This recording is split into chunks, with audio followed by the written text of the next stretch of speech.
the president's plan to close Guantanamo Bay. Where would terror suspects now held there go? Finding Justice Scalia's successor. Republican leaders stand firmly against the White House.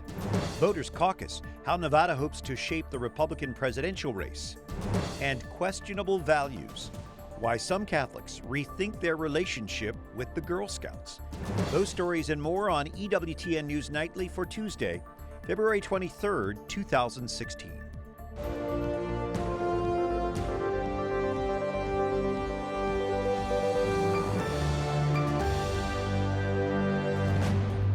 Good evening from Washington. Thanks for joining us. I'm Brian Patrick. The Obama administration submits its plan to Congress today for closing the military prison at Guantanamo Bay. Lauren Ashburn reports from the White House tonight. Brian, the president is urging Congress to lift obstacles to closing the prison. Obama is proposing sending 60 of the 91 prisoners left to the mainland. But his plan is unlikely to make headway with opponents in Congress. Today, the department is submitting to Congress our plan for finally closing the facility at Guantanamo once and for all. President Obama says the base is used as a recruiting tool for terrorists and is not a cost-effective strategy. The White House claims moving prisoners to the U.S. would save $85 million. It's a fight that the president has fought from the beginning of his presidency, when he had White House counsel draft an executive order to close the base. It failed. The public was scared into thinking that, well, if we close it, somehow we'll be less safe. But Republican Senator Tim Scott of South Carolina says closing Gitmo makes Americans less safe.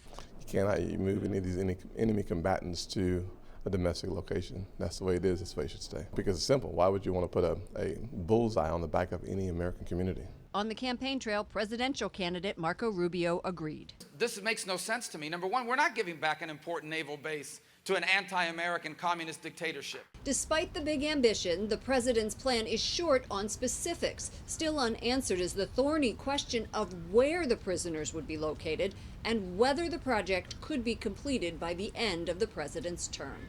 Brian. Lauren Ashburn at the White House. Thanks, Lauren. Justice Antonin Scalia's unexpected death 10 days ago is fueling a battle of wills here in Washington. The man controlling the Senate confirmation process takes his strongest stand yet.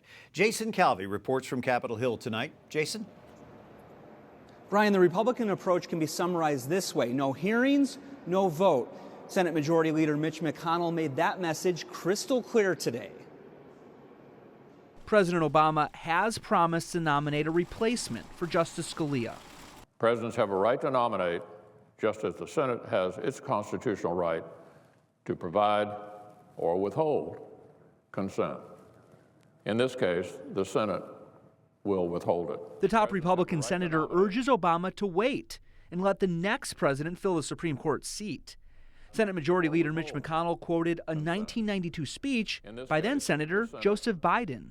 President Bush should consider following the practice of a majority of his predecessors and not name a nominee until after the November election is completed. But the Senate's number 2 Democrat tells me what he makes of Biden's words. What he said in the speech was he called on the president to send nominees that would be acceptable to both political parties. We as a party have never denied a hearing or a vote on a nominee. That ought to be the standard here. I then asked the Senate's number 2 Republican for his take. As regards to the Supreme Court, shouldn't there at least be a hearing on this? No. The Democrats burned the rule book back starting in 1992. Senator Reid said there's no obligation under the Constitution to actually have a vote in the Senate. And so this is not about the nominee. This is about a lame duck president and whether or not the American people should have a voice in who chooses the next Supreme Court appointee. And the partisan fight here at the Capitol is reflected in national opinion polls. An NBC Wall Street Journal poll finds that 81% of Democrats favor a vote, while 81% of Republicans say this decision should go to the next president. Brian? Interesting. Thank you. Jason Calvi at Capitol Hill. Other stories our EWTN News Nightly team is covering in today's world. Florida Senator Marco Rubio receives a huge injection of establishment money and support ahead of tonight's Nevada caucuses. He'll need every bit of it to try to slow the surge of frontrunner Donald Trump.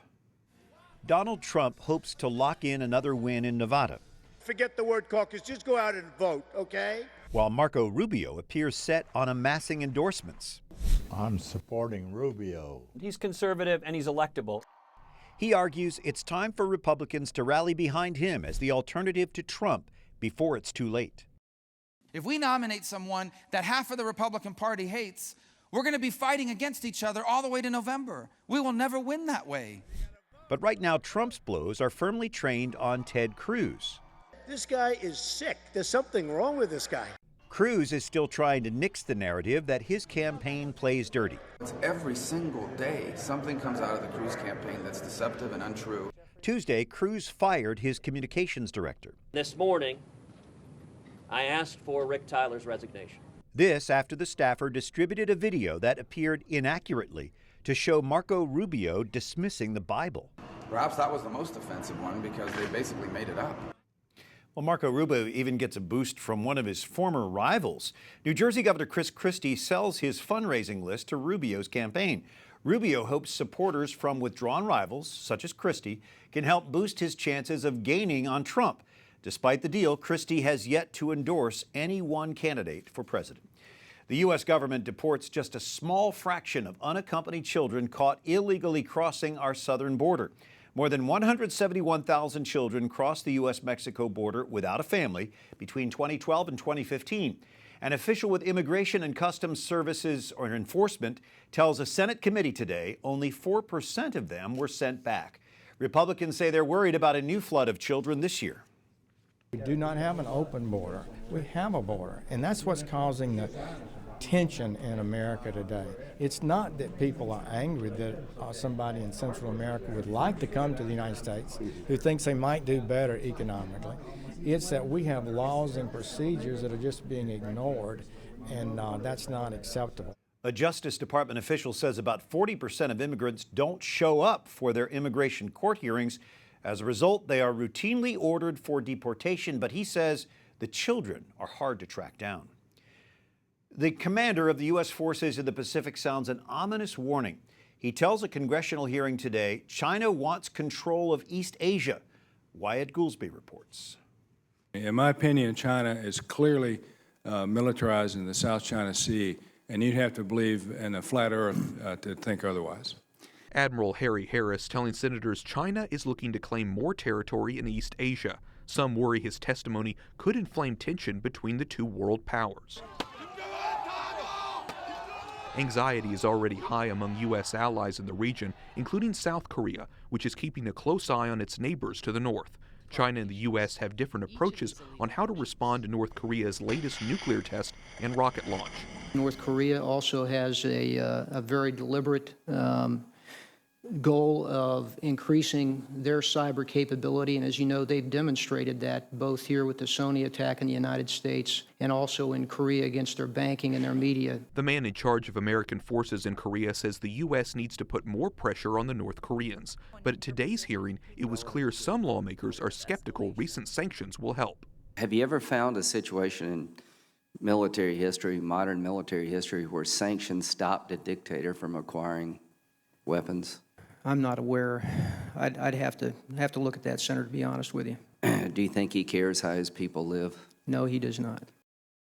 Today, Secretary of State John Kerry is meeting with the Chinese foreign minister here in Washington. North Korea is one of the topics on the agenda. The Obama administration faces pressure to step up its efforts to counter China's military in the South China Sea.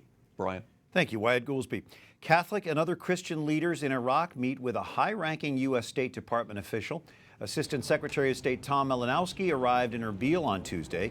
He met with the Patriarch of the Assyrian Church of the East, the Chaldean Catholic Archbishop of Erbil, and a former Archbishop of Mosul. Malinowski meets today with Yazidi leaders. It's hoped that this may be a step toward the U.S. recognizing ISIS persecution of religious minorities as genocide. ISIS reportedly collects millions in ransom to release Assyrian Christians it took hostage last year. An opposition leader says ISIS demanded $18 million. That number was lowered in negotiations, we're told. The last group of those Christians was released this week. Steve Oshana is executive director of a demand for action. Should ransom have been paid for their release? Well, so I can't actually confirm whether ransom was or wasn't paid. I mean, that was something that I'm not privy to. All I can say is that, we're obviously glad that these folks are back with their families and out of captivity. Tell us what role the Assyrian Christians played in their release, and just define Assyrian Christian for us. Remind us of who the Assyrian Christians are. Absolutely. Assyrian Christians were the first Christians in the Middle East. They were the first people to accept Christianity. Our heritage does date back, previous to Christianity as well, to the great Assyrian Empire. As far as what role the church has played, our churches are really on the front lines of this issue in terms of dealing with hostages, comforting their families. The Assyrian Church to the East was on the front lines of this issue. The Syriac Church has been on the front lines of the issue with in Al-Qaratin, where we still have 100 hostages that are held captive. Explain for us demand for action and the role that it's playing to try to come to the rescue or to assist the Christians in the Middle East. Yeah. Well, we are, we're speaking to the folks, to the families of people who were held hostage. We are working on legislation that would help these folks, return back to their homes. When they invaded Khabur, after they were driven out or on their way out, they had planted bombs, IEDs, other types of improvised explosives in that region to discourage people from coming back to their homes and cause as much damage as possible. One of the things we're working on now, that we're asking our friends in Congress to support funding to be able to demine that area, to be able to train the local security forces, the Syriac Christian forces who liberated that area, how to get rid of these explosives so that people can safely return home. So much work. It's hard to believe the oppression. With the visit of the State Department official with Christians there as well as Yazidis, do you think the U.S. is any closer to a declaration of genocide? I think that a declaration of genocide is imminent. We did just pass a resolution in the European Parliament with the help of our friends at the EPP party and Lars Adaktusson. We have resolutions that are similar on the floor in the House and the Senate that we hope will pass. But I expect that, some kind of designation from the administration soon. From what we're hearing, that's coming down the pipeline in short order. We've been obviously working with the administration, providing evidence that this is indeed genocide against Christians as well as Yazidis and other minorities. We hope that they do the right thing. So you expect Christians to be included? We are working as hard as we can to ensure that they are. This is a genocide against Christians, Assyrians, Armenians, and others, as well as Yazidis. I can't speak to what the president's going to do or not do, but we're praying. We are praying. Our expectation is that the president will do the right thing. A demand for action. Steve Oshana. Thank you, Steve. Thank you. Coming up, murder mystery, new information about the weekend shooting spree in Michigan, and pro-life push. States work to whittle away Planned Parenthood's funding.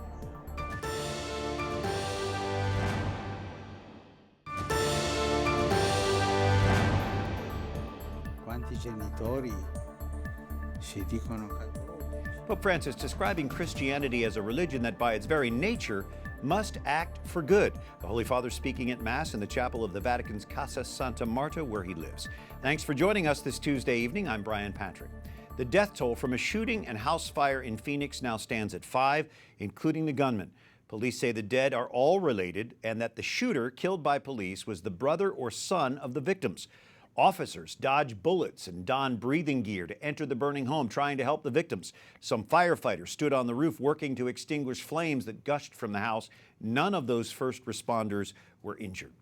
Investigators learned new information about Saturday's shooting spree in Kalamazoo, Michigan. Motive remains unclear at this point in time. Prosecutor Jeffrey Getting on the continuing investigation into Saturday's shooting rampage in Michigan. One of the pieces of evidence that was seized from the suspect was his phone. Other key evidence, the handgun police say they found on suspect Jason Dalton. The pistol, consistent with shell casings from all 3 crime scenes. Perhaps even more disturbing, the heavy-duty jacket capable of concealing a pistol, which law enforcement says Dalton bought less than 3 hours before the first attack. Also, a total of 11 rifles investigators found at Dalton's home. This as one injured victim is still recovering, expected to survive, while another clings to life in the hospital. She is alive and she is fighting for her life. 14-year-old Abigail Kopf is in critical condition, the only survivor in the third and final attack. Her mother broke down Monday as she and Abigail's father spoke about their little girl, even showing sympathy for the suspect's loved ones. Our thoughts are with the Dalton family, who also are suffering at this time. We want his family to know that we don't hold anything against the family members. Doctors say Abigail remains on a ventilator in critical condition. They are somewhat encouraged by her responsiveness to her parents. Well, a jury just announced its decision in a case connected with the life of unborn babies. We, the jury, find the defendant, Dynell Catrice Lane, guilty. Dynell Lane was convicted of attempted first-degree murder of a woman after cutting her baby from her womb. The child died, but Colorado law doesn't fully protect unborn babies. The suspect could not be charged with murder, but was convicted of unlawful termination of a pregnancy. Defunding Planned Parenthood and restricting abortion continue to be key issues in the 2016 campaign for president. Marjorie Dannenfelser is president of the Susan B. Anthony List. Has the House passed bill to defund Planned Parenthood hit a brick wall? Well, the whole process has hit a brick wall, and the brick wall is President Obama. The funding limitation, the funding of Planned Parenthood went through the House and the Senate with overwhelming majorities, hit the president's desk, and we know where that went. It went into the dustbin. That means that giving up now is not an option. That means that the presidency will determine whether we defund Planned Parenthood forever or not. Well, that bill specified for a year. Yeah. Why not forever? Why the year? Well, it's because the easiest way, so-called, of defunding is through spending bills. Those are the must-pass things that must go through the House and the Senate in order to keep the government going. So our initial efforts are always going to be those which are most efficient and quickest, and that's why it's there. Ultimately, of course, when we have the right president, we will need to defund on a fundamental level, on a statute level, in the House and the Senate, and then have a president to sign it. We should not be discouraged in that we keep saying all we need is this next step, because it is just true. We've built every step. We prepared for a moment after 50 years of funding of Planned Parenthood, where a president with a wipe of his pen will be able to defund Planned Parenthood for all, which is a good first step. And there is progress at the state level. Recently, the governors of Wisconsin and Ohio have signed legislation to defund Planned Parenthood in those states. Are other states following suit? Yes, well, they will. This will be the 15th state that has done so. That's huge. It's a lot of funding. Again, each obstacle has been in the person of President Obama. He's figured out some administrative way through Medicaid or some other means to stop this defunding fight. But it will continue, and that just goes to show this is a grassroots level movement. This is not a top-down type of thing, and that means that Planned Parenthood is really on the run, as they should be. Where does the 20-week ban on abortion stand? It seems that most people support this, according to polls. They do. Every demographic. Democrats, women, Hispanics, young people, just about every demographic. It is, again, passed the House and the Senate. Unfortunately, we need a 2/3 vote in the Senate, so we didn't get it to the president's desk. However, it is also taken off like wildfire on the state level. And it's just been passed by, again, the 15th state. So that is not stopping. But now, you know what that means is that really still 3/4 of states do not ban abortion after 20 weeks. There's no limitation after 20 weeks. That's a lot of states. 3/4 is a lot. Aren't there laws against partial birth abortion, late-term abortion in most states? Indeed, but as you know, partial birth abortion is a procedure, which is terrible.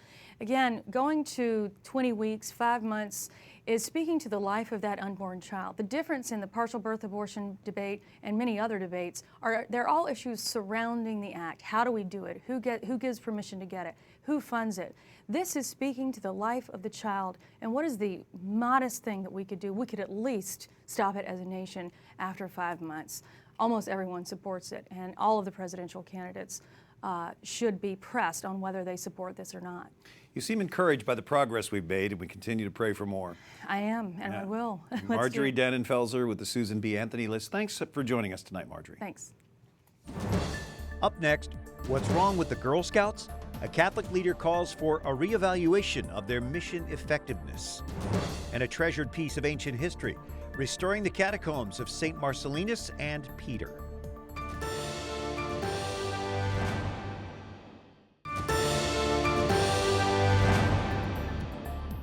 We celebrate today St. Polycarp, bishop and martyr. He was brought to the faith as a child by St. John the Evangelist. More than 80 years later, Polycarp was martyred by Romans for refusing to deny his faith. Thank you for joining us for EWTN News Nightly. I'm Brian Patrick. About 24 bishops from the U.S., Canada, and Latin America meet in Tampa this week. Jesus Christ, the face of the Father's mercy, is the theme of this year's gathering. It is the 40th informal meeting of Western Hemisphere bishops, dating back to the mid-60s. USCCB President Archbishop Joseph Kurtz of Louisville is attending that meeting. And the Archbishop of St. Louis asks pastors to review their Girl Scout programs. Archbishop Robert Carlson wants parishes to consider other options for the formation of young girls. Brian Miller, Executive Director of the Catholic Youth Apostolate with the Archdiocese of St. Louis, joining us by Skype. Why is the Archdiocese taking this step? What's the concern with the Girl Scouts, Brian? Sure. This has really resulted from several years of investigations and conversations by the Archdiocese of St. Louis, but also by the USCCB and many other groups. And as Archbishop Carlson continued to see what the concerns were with Girl Scouts, he thought it would be very important to let the lay faithful know and let our pastors know what those concerns are, and really give them some options to move forward, either with different programs or at the very least make sure they're aware of what the issues are. So do you think the bishop does not want parishes to sponsor Girl Scout troops any longer? And we're certainly not going as far as to say you have to cut ties with Girl Scout troops. What we're really looking at is the mission effectiveness of our troops. So we see Scouts as one form of youth ministry and a great form of youth outreach and formation. And what we really want is all of our parishes to evaluate, are our troops doing what they should be doing as church? And that's bringing the youth the gospel. So if they're not doing that, that may not be the best way. And there might actually be some other programs we would suggest that would do it even better. So for families that would like their girls in something like scouting but are skeptical about this because of this letter, does the church offer them an alternative? There are other programs such as Heritage Girls, American Heritage Girls, or Little Flower Society and things like that. But you can also do women's leadership and formation through custom programs your parish designs or other youth ministry programs. So there's lots of options out there, and Girl Scouts certainly isn't the only one. And certainly there in St. Louis, they've actually created a formation program for girls, right? Yeah, we have a lot of programs through our office already that they can do religious awards and patches, and some of those are offered through NFCYM, and some of those are ones we've created on our own. So we offer a lot for the individual girls who want to participate, whether it's through Girl Scouts, whether it's through their class at school, or whatever it may be. There's plenty of options to use those programs. All right, the $6 million question. Does this mean Catholics should not be buying Girl Scout cookies? Well, I think it's really important to leave that up to everyone's individual conscience and the formation that goes with that. So we have some information posted on our website, and you can kind of determine what the best way to proceed forward with the cookie question is there. But we do think it's important that folks who don't want to buy cookies are not taking these issues to individual Girl Scouts who are offering them to them. We want to be respectful to the girls, and these are adult issues, and they're very hard sometimes to talk about. We want to make sure that the girls aren't getting overwhelmed by these issues. Thank you, Brian Miller, joining us from the Archdiocese of St. Louis. Thanks a lot. And the Roman catacombs of Saints Marcellinus and Peter are restored through a Catholic-Muslim partnership. Advanced conservation techniques, including laser cleaning, were used to remove a stubborn black film. Those frescoes are now beautifully restored, the work funded entirely by a group from Azerbaijan. Yes, it's very important because of work of collaboration and with the Islamic world and the Christian world. So this is the real big news. Really big news. The intercultural group also plans to help restore the catacombs of San Sebastian. I have to visit there. Until tomorrow, for the EWTN News Nightly team, I'm Brian Patrick, and we leave you tonight with more of the newly restored catacombs. Good night. May God bless you.